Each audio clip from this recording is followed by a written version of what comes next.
Yeah, I agree. In fact, we have a couple of new people in here that went ahead and told me that, and we've seen that, haven't you?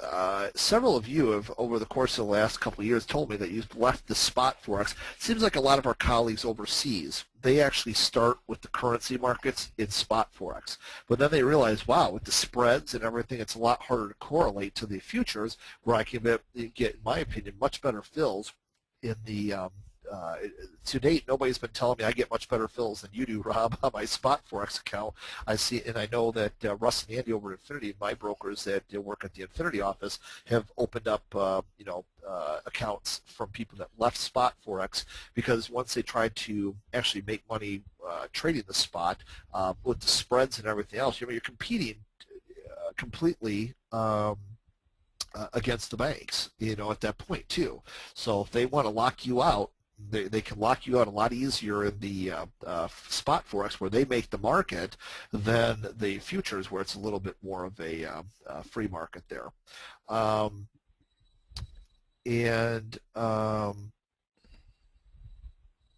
So the let's see here. So yes, I do know that there's tax advantages and such like that get people interested. Yep, and a couple people are saying that they're in the UK. In the UK, that there may be some tax benefits to spot. But in the end, if you can't make any money unless you're swing trading it, it's great to have tax advantages on what? Your losses? So that's, what you have to kind of look at. What I find is, though, as Lance said, with the spot, the biggest advantage of is that you have these fractional lots, so you can actually hold on to a position, longer. But so as far as like swing trading, so you won't really make much money, or you won't lose much money on the trade. And so basically that's why people do it then. So they'll lose over the course of 3, 4, 5 days, and then if they ultimately just have to take the loss on the trade, they're like, oh well, only lost $100. Well, but then when they go to make money, they only make $100 too. So it hasn't worked out too well for most of the spot forex traders that I've seen. Most of the ones that have told me they were spot or are spot have ultimately migrated to futures. That's just been my personal experience with that.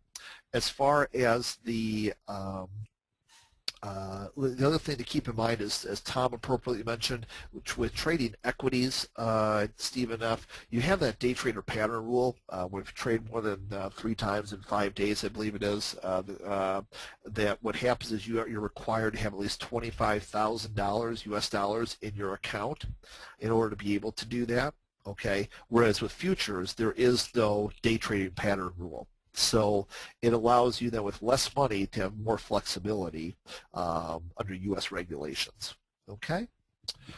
All right, great. Lance, thank you very much. Let's go ahead and move on to the next one here, which is trading times. What times do you trade overnight at all? And you've talked about this a little bit before, but let's go ahead. And this is important because we have people, of course, all over the world here, Lance, as you know, from different types of careers. They can, well, like you still have like a little side business with insurance claims that you do kind of on the sides, mostly for a few months a year, but you still have that, and then you have flexibility around that. You're here in the U.S., whereas most people, or many people, are from all over the world. So I think they're interested in what times you find to be the most advantageous there. You want to talk about that a little bit? Sure. I found for me, trading the U.S. morning sessions is the best for me. I used to try to chase the market moves at first. I'd always try something different, looking at the 12 a.m., 3 a.m., 4 a.m. time frames.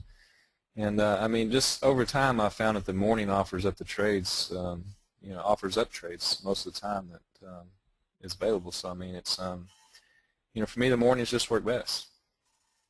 Now, when you're talking about morning, so you're talking again at 6 a.m. to 11 a.m., and even more so possibly like when I'm trading 7:15 to 11.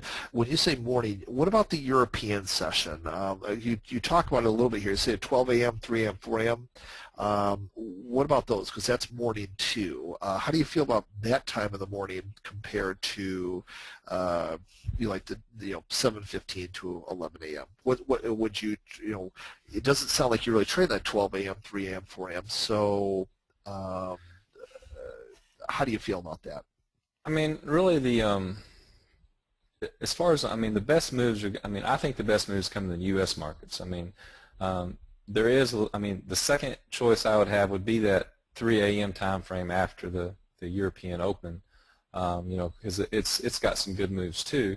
But overall, I mean, the U.S. seems to offer up more opportunities for me. Okay, and these times, by the way, gang, Lance's answers are in Central Time, but some of you asked questions in Black in Eastern Time. The responses that Lance is giving you are in Central Time. I keep getting that question, so let me just give the answer again. Central Time are Lance's answers. Some of the questions, though, may be in Eastern Time. Okay, but Lance's answers are, because Lance is in the same time zone as I am. I'm in Illinois. Lance is in Texas, and so his responses are all in Central Time. I always try to denote things in Eastern Time for you, but Lance is just giving it to you, straight in Central Time. Okay. So basically let's talk a little bit about the evening hours because I notice a lot of people here that have second careers during the daytime, like in the U.S. for instance, they're there pushing, trying to force their way into trades, which again, I've taken some great trades in the last several weeks in those times under very specific circumstances. But as a rule, why don't you talk about your feelings about those, evening hours in U.S. session time? Yeah, I mean, in the evenings, I mean, like you said, I mean, there is circumstances where, you get some really good moves. But for the most part, the volume is really low compared to the U.S. session, and the moves that you get are a lot narrower. They're not as wide as, moves. So once you get into a trade, I mean, you could be sitting there for a while, hoping that it works. Whereas in the U.S., I mean, you get those wider range moves where, the trades are, usually in and out of them very quickly compared to the evening hours. Give me 1 second here, gang. Great. Still got the sneezes a little bit, so I wanted to do that offline. The Lance, with the Japanese yen hours there, then, do you find that it goes ahead and spits and sputters where you'll have a lot of movement for a very finite amount of time, and then all of a sudden, like what would normally happen during the U.S. session, where you get like a thrust, pullback, thrust, where it spikes up, then it comes back nicely, and then re-energizes back in the direction. Do you find out, or do you find that a lot of times it'll just move one direction, and then it won't have the energy for like thrust, pullback, thrust? It'll just thrust, and then it won't pull back, or it will thrust and pull back, but then won't get the energy to go back up. Do you find those spits and sputters, a lack of ebb and flow in those hours? Oh yeah, most definitely, and that's one of the main reasons that I'm just if I'm looking at the evenings, I'm really cautious because I mean, it's very easy to get stuck in a trade because I mean, it usually just moves for a short period of time and it's just done and it just sits there. So if you're in the wrong point, if you enter that trade wrong, you're going to be stuck hoping that it goes back, to your favor if it didn't go your way. And like I said, I've got to say, gang, only under very, very, very specific circumstances do I go ahead and take trades in those times. Usually seems to happen once or twice a month. And like I said, at this point, I'm pretty much relying on students to call me. In fact, we had a situation just a couple weeks ago. I can't remember which instrument it was in. I want to say it was the Aussie dollar. In fact, I'm pretty sure it was the Aussie dollar. One of our students contacted me because we had a huge spike up, and we're like, oh, this could be a gorgeous thrust, pullback thrust. And, well, what ended up happening, Lance, was it thrusted really nice, and then guess what it did? Just like that. Just like that. It didn't pull back. It didn't pull back and stay. It just went up and then stayed sideways. Okay, and so there was no trade. But the good news is the group was trying to alert me to that. So and yeah, for you, that's right. Nick, you're in the UK, so you're sleeping during that time anyways. I think it's a great time personally to sleep. For me, I'm watching TV, spending time with my family, that kind of thing. But the point being is that the energy levels are just not there usually like they are in the regular U.S. session, or even more in the European session. I mean, the European session has a little bit more ebb and flow to it than that Japanese session. So that's my personal opinion. That's based on my years of experience. There's definitely the exception to the rule. I've made some very good money on the exception to the rule within the last month or so on the Japanese yen, where we went ahead and had those great trades with the euro. Or the yen. Excuse me. Let me just pull it up. And if I'd stop hitting the E and hit the J, we might be in business. Okay, so right here and right here, for those of you that recall, did some fantastic trading this night. Okay, that was around 8 o'clock or so Central Time, 8 o'clock, 8:30 Central Time, so 9:30 Eastern Time, and then same thing here, same situation this night as well. Between those 2 nights alone, and that was directly because of you as students, I would not have taken those trades had students not alerted me to the fact that my setups were taking place. And so between those 2 days, I went ahead and I grossed about $3,800 approximately between those 2 trading sessions alone in the evenings, just from the evening sessions, because of your understanding what I'm looking for setups, which is why it's so important for you guys not to be trained monkeys, but for you to learn and understand and grow. And one of the reasons why even for you as new traders or small contract traders, we're going ahead and focusing on some of this so you can see how a guy like Lance picked up on some of these things and what his experiences are. Not that his experiences will be your direct experiences identically, but now you're not just hearing from Rob, who did this many years ago, went through the small contract trader phase, but now somebody who's been going through it and continues to grow his account has worked through a lot of the same trials and tribulations, and so hopefully that this is going to be of a lot of benefit for you as we go through this today. So Lance, did you have anything else you want to add, or are you pretty well good? It says you usually don't hold a position too long, and that's even in the U.S. session, and so that's one of the reasons why you don't like the European, especially the Asian session, correct? Yeah, I don't want to be stuck in a position sitting there hoping it goes your way. Yeah, there's nothing worse than a sinking feeling there. And here's an interesting comment by our friend from Japan, who I think last I checked, he's in California currently right now, visiting with his sweetheart. But correct me if I'm wrong on that, Nick. But he's back in Japan now. Okay. Nick says, I've talked to some Japanese institutional traders. A good amount of them don't even trade during the Asian session. They're having meetings talking about what they're expecting to happen in the euro during the U.S. session. Okay, so the little dog that's barking in the background, that's where Lance is in. That's he's our mascot today. So the yes, so with the Japanese session, think about that. He meant the euro into the U.S. session. So they're talking about the euro and the U.S. session.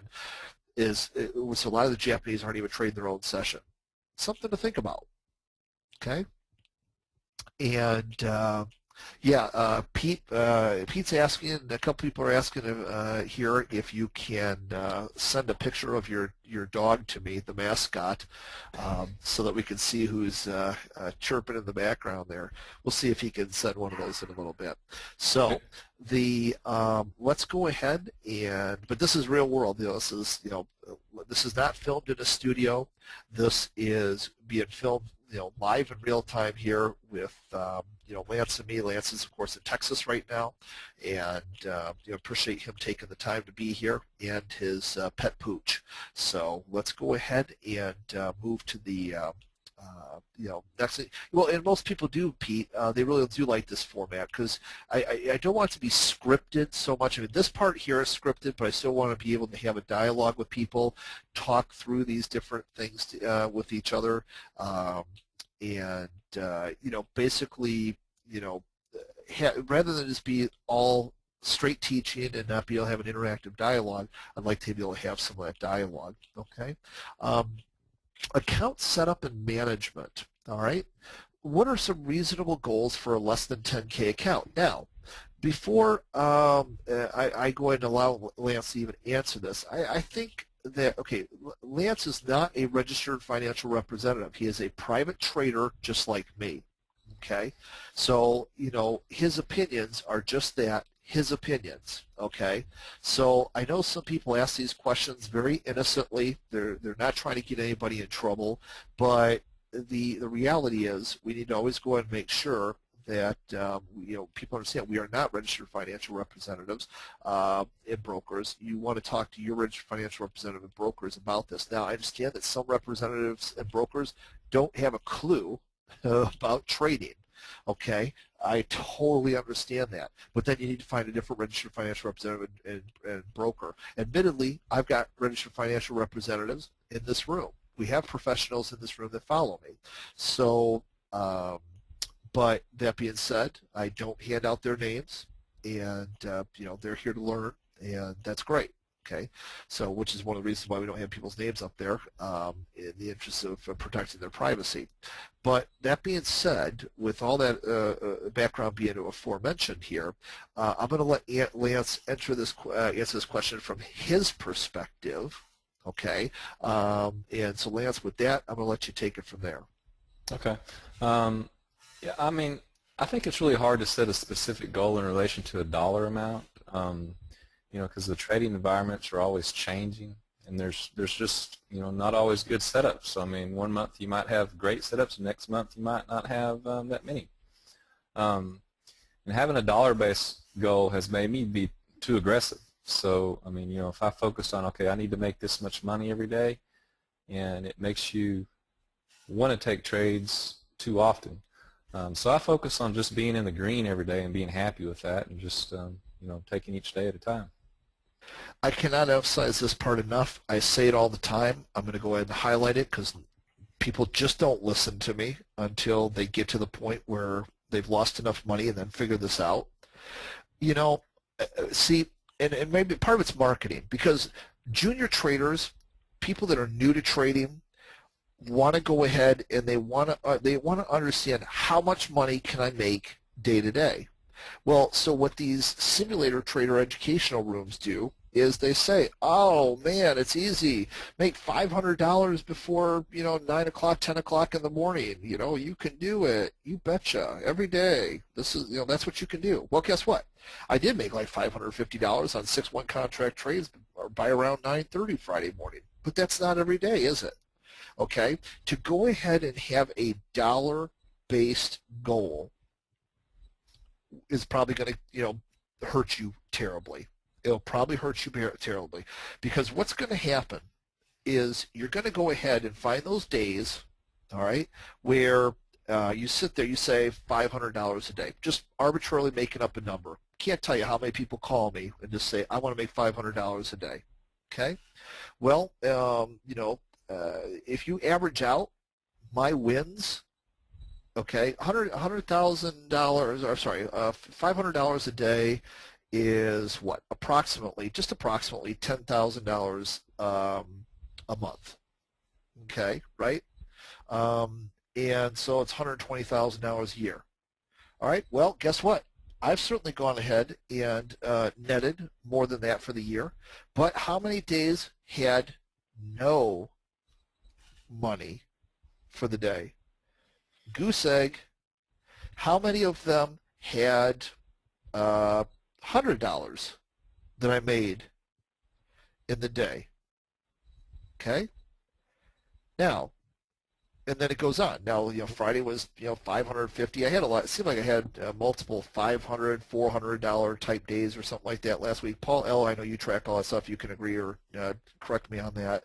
But the point is that, 0, 100, 550, and of course, I've had an $18,000 day. Okay? So the point is, if I sat there, though, and I said to myself, I'm going to make $500 a day, man, oh man, oh man, am I going ahead and really set myself up for failure. Because what am I going to do on these days? What am I going to do here, gang?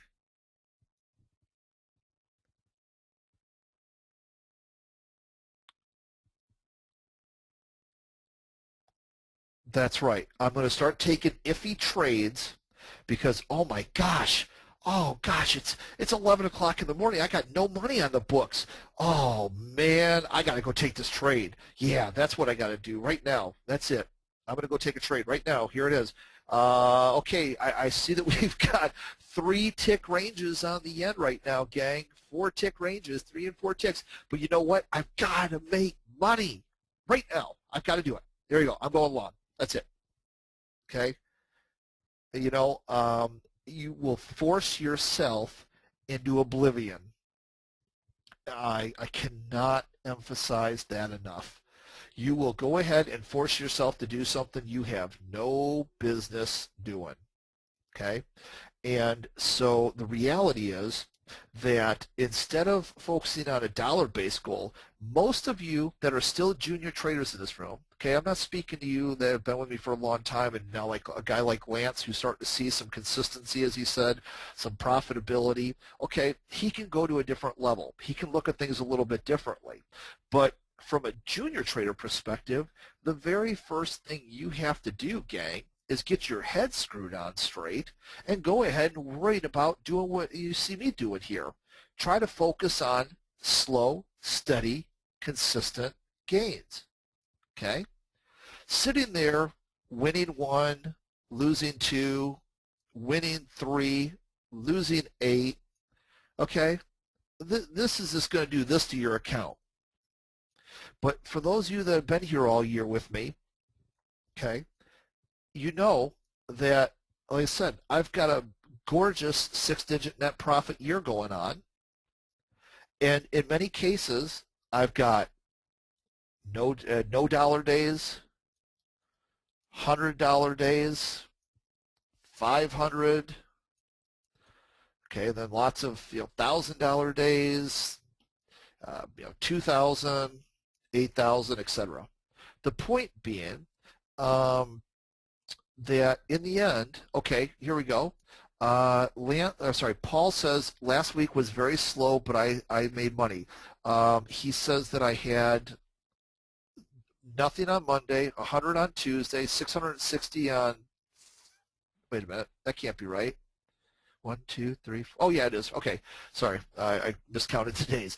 $0 on Monday, 100 on Tuesday, 660 on Wednesday, 500 on Thursday, 550 on Friday. So basically, $1,760. Okay, so my slowest week on record from the last several weeks. And oh, that's right, Monday I didn't trade. That's right, it was a holiday. It was only a 4-day week, so I made $1,700. 1,700 plus bucks for the 4-day week. That's a good point, Steve. I forgot about that. Oh, Paul's saying it was $1,810 for the 4-day week. All right, and so you know what? Most traders wish they could have an $1,800 profitable month these days. And I'm not saying that that's right or whatever, but the point is that slow, steady, consistent. Did anybody here see me freak out? Did anybody see me freak out on the $100 day? Did any of you see me freak out when I went ahead and I made 6 one-contract trades on Friday and I made $550 in the first couple of hours of trade? No. I said, okay, I'll take what the market gives me. So the point is, because it works out for it.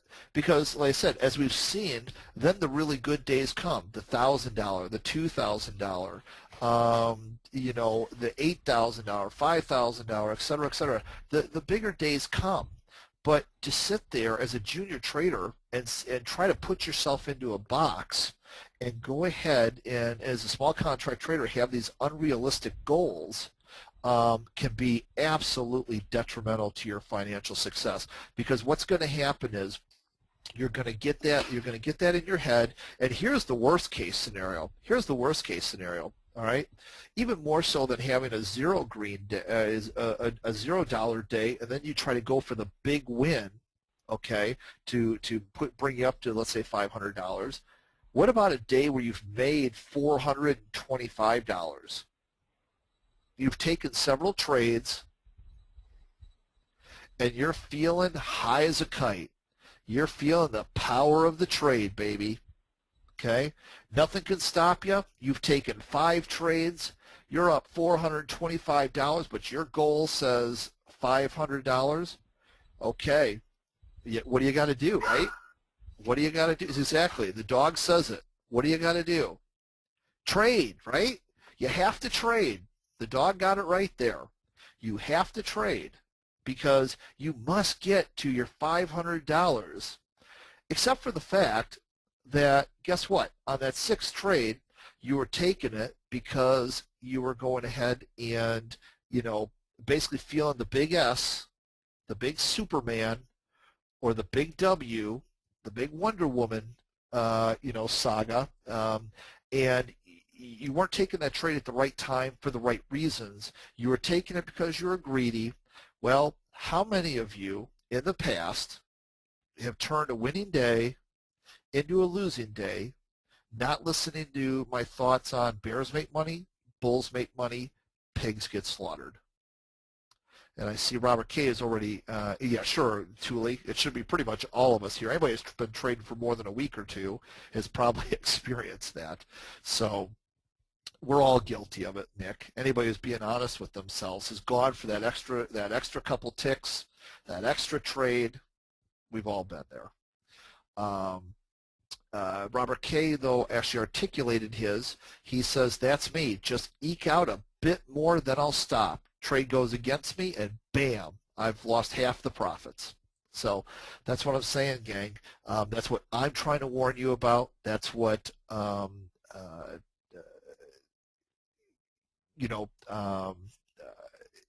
Lance is trying to go ahead and warn you about here. This is really important. Having a dollar-based goal will do bad things to you. Okay? So with that being said, sure, Eddie, thanks. The reality is, I'm going to turn this back over to Lance, because the comment that I just made looks like he actually posted on his thing. You guys hear me say this. I always try to take the right trades at the right times. And so I guess just focus on this, because your money, Lance, is very important to you too. While trading is not your only source of income, certainly number one, you're trying to make it, and you only work approximately 3 months a year for this other business thing. So clearly there's a need and desire for you to build your trading account as you've been doing. So talk about this a little bit, why you're not setting these, dollar goals, even though the money is important to you. I mentioned this, I guess it's important to you, to focus on the bigger picture. Have you learned that the hard way? Did you used to set the dollar goals? Is that what you were saying before? And have you realized now, by not having the dollar goals, just focusing on the good trading, that you've looked back on your account and seen the growth? Is that what's kind of happened there? Can you talk about that for a minute? Yeah, I mean, I've had, dollar goals that, I've looked at, that I've wanted to make each day, and it does. It just, it forces you to try to trade when you shouldn't be trading. So I've just come to, the reality is just, I just got to wait, take the right trades at the right times, and just be patient. And those are my main objectives each and every day. And the trades will come. You just got to be patient.